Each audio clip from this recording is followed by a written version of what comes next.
Hey, what's up, guys? This is Dan. You're watching the Married to Angie vlog.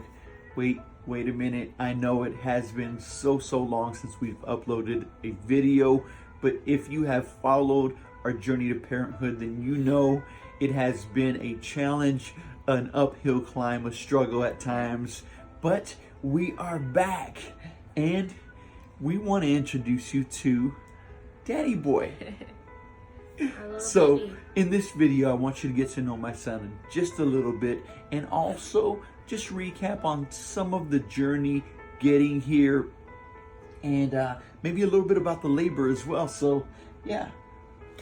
Okay, so for those of you who have been following or had followed us on our journey, we started our journey about 3 years ago, and we started off with a couple IUIs that were not successful.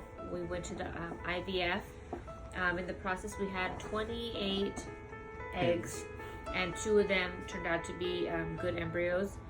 So 2 years ago, we did our first round of IVF, our first cycle. We ended up pregnant at that time, and our eggs actually split, so we were pregnant with twins. Unfortunately, that March we miscarried, and that's been about a little over a year now, right? Yep.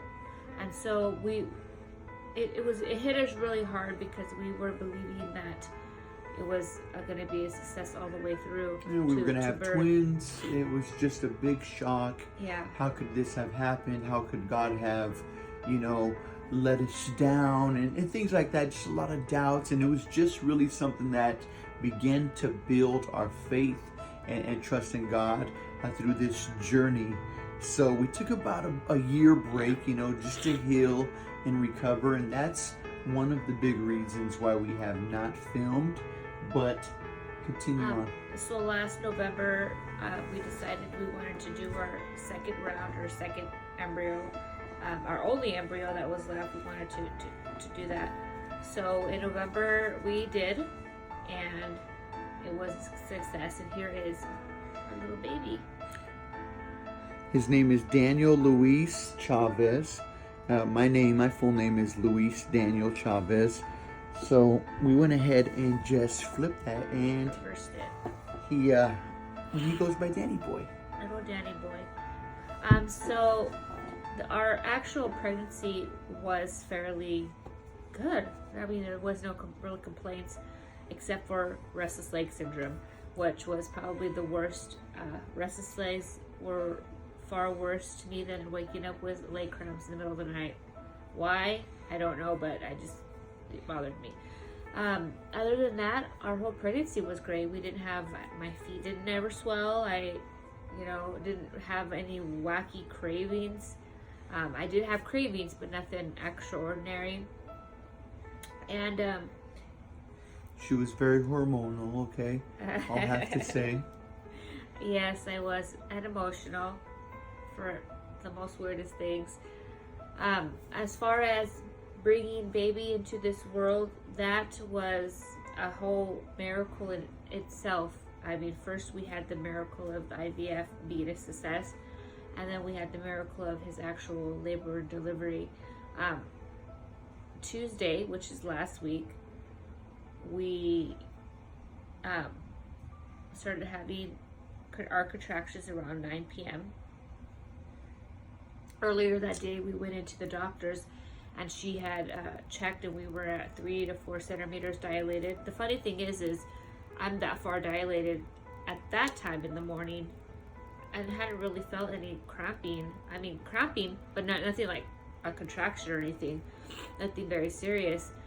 So we went home, and that night my husband, started to do some old wives' tales or whatnot on how to induce, different pressure Maybe we'll points. save those tips for another video.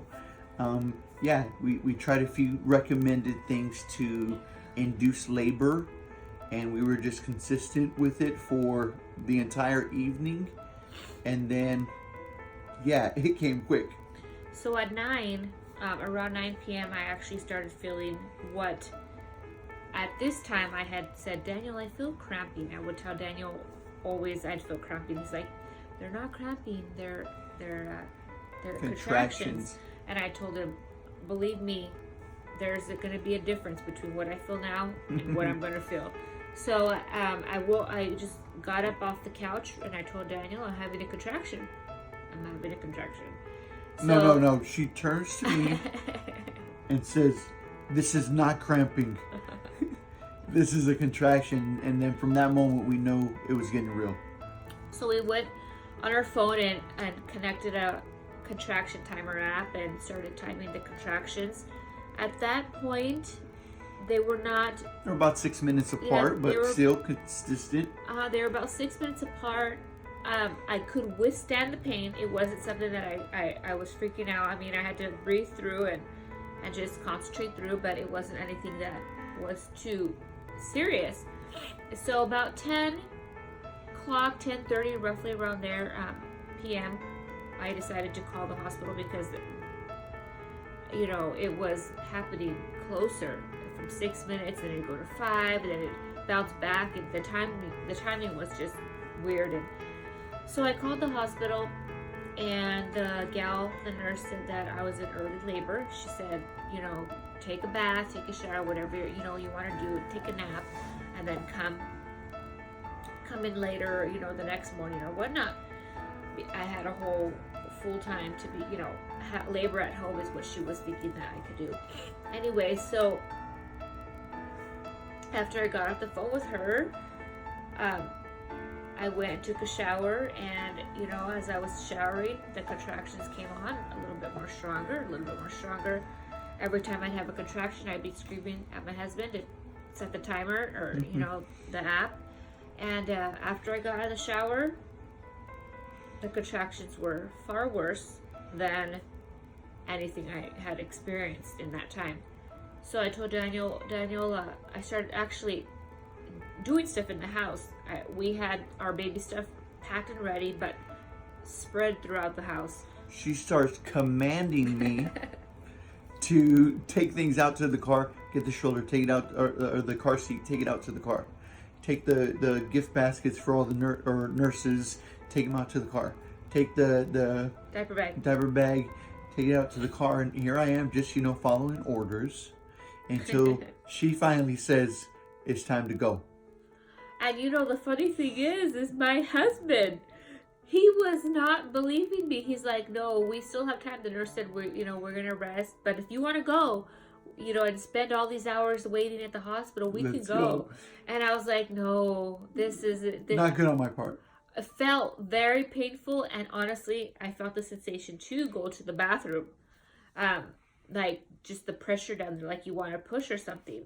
And so from here where we live to where the hospital is about 20 minutes, 25 minutes, and if you're speeding more, or less, but no, it's about a good 20, 25 minutes. So we're going, you know, to the hospital, get signed in. I had about 2 or 3 contractions in the time that we were registering or signing in, and the time that the nurse from the labor delivery came out to get me. There was no room in the inn. By the way, I believe there were 5 other babies born on that same day, and he was the first baby born the very next morning, because he was born at 1:02 the next morning.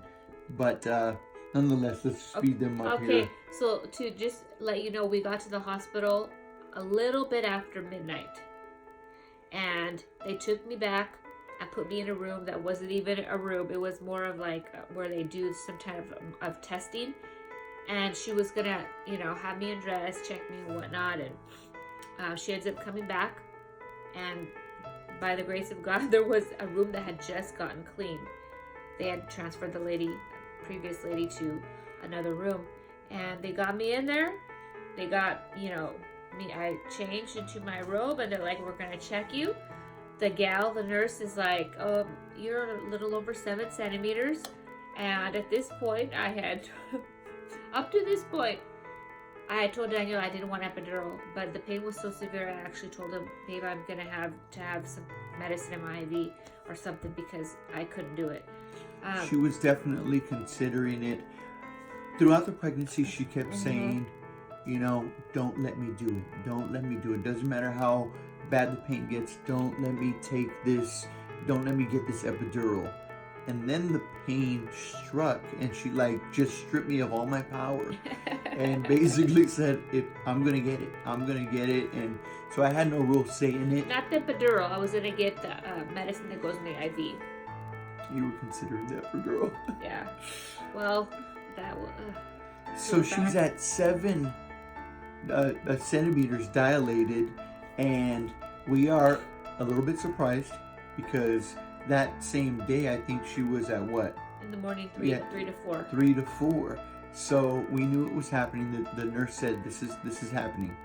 Immediately, nurses just start rushing into the room, and I'm thinking, "Oh my gosh, this is happening." And it's probably going to happen within the next couple of hours, maybe several hours. I don't know. First pregnancy, right? Usually first pregnancies take a little bit longer, they say.